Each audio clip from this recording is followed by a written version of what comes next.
ஒரு 5ஆம் வகுப்பு, இது இங்கே நடக்கல, வெளிநாட்டில் நடக்கிற ஒரு கதை, ஒரு சிறுகதை. ஒரு 5ஆம் வகுப்பு, அந்த 5ஆம் வகுப்புக்கு ஒரு ஆசிரியர் வராங்க. அந்த ஆசிரியர், அவங்க பேர் மிஸ்ஸஸ் தாம்சன்.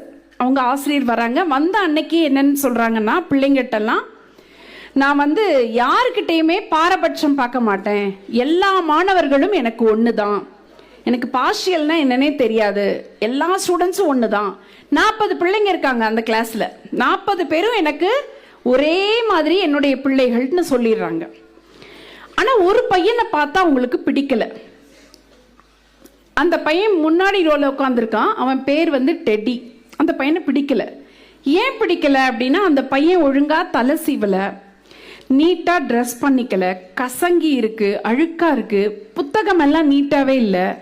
அதனால இவன் ஒழுங்கான பையன் இல்லை அப்படின்னு நினைச்சிட்டு அவனை பார்த்தாலே பிடிக்கல. முதல் நாள் பதியறது அவங்க மனசுல இவன் சரியான பையன் இல்லைன்னு அப்படியே முடிவு பண்ணி அந்த பையனை பார்த்தாலே அவங்களுக்கு கோபம் வருது.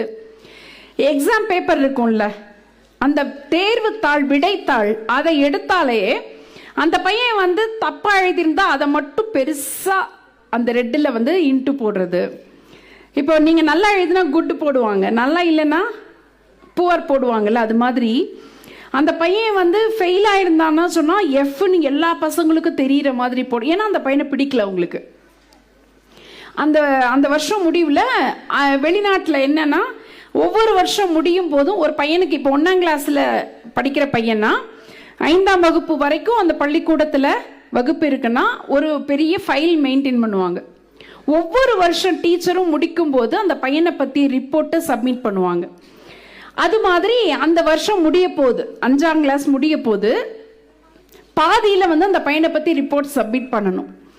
அந்த 39 பேருக்கு அவங்க ரிப்போர்ட் எழுதிட்டாங்க. இந்த பையனுக்கு மட்டும் எழுதலை. ஏன்னா இவனை பிடிக்கல, இவன் ஃபைலை தூக்க கூட பிடிக்கல அவங்களுக்கு.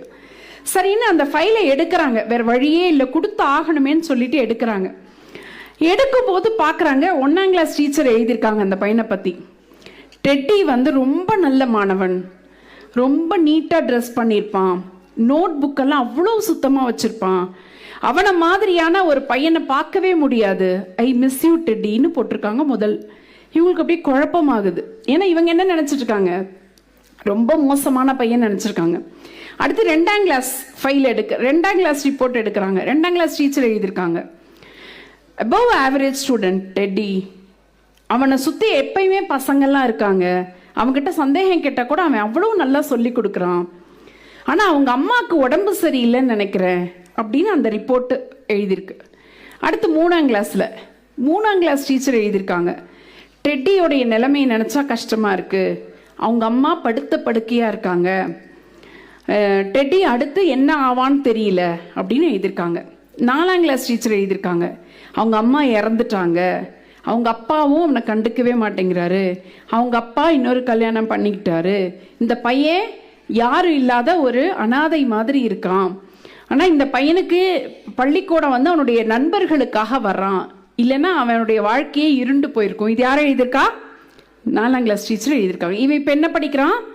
5ஆம் வகுப்பு படிக்கும்போது தான் இந்த அம்மா இந்த மிஸ்ஸஸ் தாம்சன் பார்த்துட்டு, இப்படி ஒரு கஷ்டப்படுற குழந்தைய நம்ம எவ்வளோ அவமானப்படுத்தியிருக்கோம், நம்ம என்ன பண்ணியிருக்கணும், ஆதரவு கொடுத்துருக்கணும், ஒரு டீச்சராக நடந்திருக்கணும், நம்ம இந்த குழந்தைய நம்ம ரொம்ப கஷ்டப்படுத்திட்டோம்னு மனசுக்குள்ளே ரொம்ப வருத்தப்படுறாங்க. அது முடிஞ்சு கிறிஸ்மஸ், அங்கெல்லாம் அந்த நாட்டிலலாம் கிறிஸ்மஸ்க்கு முன்னாடி இந்த குழந்தைங்கள்லாம் டீச்சர்ஸ்க்கு கிஃப்ட் கொடுப்பாங்க. இப்போ அந்த கிளாஸ் பசங்கள்லாம் சின்ன சின்ன பெரிய பெரிய பாக்ஸு, சின்ன பாக்ஸ் எல்லாம் கிஃப்ட் நிறைய எடுத்துகிட்டு வராங்க. இந்த பையன் இவன் ரொம்ப பாவமாக இருக்கான். இவன் என்ன பண்ணுறான், ஒரு பழைய மளிகை கடை பேப்பரில் சுருட்டி 2 கிஃப்ட் எடுத்துகிட்டு வரான். சுருட்டி வச்ச பேப்பரில் ஒரு கிஃப்டை பிரிக்கிறாங்க, ஒரு கவரிங் பிரேஸ்லெட், அதில் பாதி கல் விழுந்திருக்கு. இன்னொரு கிஃப்ட்டுக்குள்ளே பார்த்தீங்கன்னா, கவருக்குள்ளே பார்த்தீங்கன்னா ஒரு கால்வாசி சென்ட் யூஸ் பண்ணது, மற்றவங்களாம் புதுசாக கொண்டு வந்திருக்காங்க. இது 2ஐயும் அப்படியே கொண்டு தயங்கி தயங்கி கொடுக்குறான். சுற்றி இருக்கிற பசங்கள்லாம் கேலியாக சிரிக்கிறாங்க, எதை கொண்டு கொடுக்குறான் பாருன்னு. ஆனால் இவங்க என்ன பண்ணுறாங்க, அந்த டீச்சர் அது 2 தான் வாங்கிக்கிறாங்க. அந்த கவரிங் பிரேஸ்லெட் யாரோடது? டெட்டியுடைய அம்மாவோடது, அதை எடுத்து போட்டுக்கிறாங்க. இன்னொரு கையில் இருக்க அந்த கொஞ்சம் பெர்ஃப்யூம் இருக்குல்ல, அதை எடுத்து கையில் போட்டுட்டு அதை ஸ்மெல் பண்ணி பார்க்குறாங்க. இவன் அப்படியே சந்தோஷப்படுறான். ரொம்ப நாளைக்கு அப்புறம் அன்னைக்கு தான் அந்த குழந்தையுடைய முகத்தில் சந்தோஷம். ஏன்னா அந்த சென்ட் பெர்ஃப்யூம் யூஸ் பண்ணோடனே அவனுக்கு யாரை ஞாபகப்படுத்தியிருக்கோம்? அது அவங்க அம்மாவை. ஓடி வந்து டீச்சர்கிட்ட சொல்கிறான், எனக்கு எங்கள் அம்மா மாதிரியே இருக்குன்னு சொல்லிட்டு ஓடிடுறான். 5ஆம் வகுப்போடு அந்த பள்ளிக்கூடம் முடியுது. அதுக்கப்புறம் அந்த ஸ்கூலில் வேறு ஸ்கூல் போகணும். இவன் அடுத்த 6வது வேறு பள்ளிக்கூடம் போயிடுறான். அந்த ஒரு சின்ன குறிப்பு இவங்க வீட்டு வாசலில் வச்சுட்டு போகிறான். உங்களை போன்ற ஒரு ஆசிரியரை நான் இதுவரை பார்த்ததே இல்லைன்னு சொல்லிட்டு வேறு ஸ்கூல் போயிடுறான். அந்த ஸ்கூல் போய் 12ஆம் வகுப்பு வரைக்கும் படிக்கிறான். 12ஆம் வகுப்புலையும் அவன் ஸ்கூலில் வந்து 3rd மார்க் வாங்குறான். அப்போ மறுபடியும் டீச்சருக்கு ஒரு கடிதம் வருது, உங்களை போன்ற ஆசிரியரை என் வாழ்நாளில் பார்த்ததே இல்லை. ஏன்னா அந்த கிஃப்ட் வாங்கின பிறகு அவங்க அவனை கொஞ்சம் கொஞ்சமாக மாற்றுறாங்க. நல்லா ட்ரெஸ் பண்ணிக்கோ, நல்லா படின்னு சின்ன சின்ன விஷயம் மோட்டிவேட் பண்ணுறாங்க. அவனுக்கு மனசுக்குள்ளே இன்னொரு அம்மா கிடைச்ச மாதிரி ஒரு உணர்வில் அவன் மாற்றிக்கிறான். முழுக்க நார்மல் சைல்டாக இருக்கான் அவன். அதுக்கப்புறம் அவன் அவங்க எழுதுனான் டீச்சருக்கு, நான் நல்ல மார்க் வாங்கினேன், எனக்கு மெடிக்கல் சீட் கிடச்சிருக்கு, நான் ஜாயின் பண்ணுறேன்னு. அப்படியும் கடைசியில் என்ன எழுதுறான், 5 வருஷத்துக்கு ஒரு தடவை 6 வருஷத்துக்கு ஒரு தடவை தான் கடிதம் மட்டும்தான் வருது, நேரில் சந்திக்கல. ஒவ்வொரு கடிதத்துலேயும் அவன் என்ன எழுதுறான், நான் வந்து உங்களை மாதிரி ஆசிரியரை பார்த்ததில்ல, அப்டேட் பண்ணிகிட்டே இருக்கான், ஆசிரியரை பார்த்ததில்லை அப்படின்னு. கடைசியில் டாக்டர் பிஜி மெடிக்கல்லையும் எம்டி வரைக்கும் படிச்சிடறான். அவன் எழுதுறான், ஒரு கடிதம் எழுதுறான்,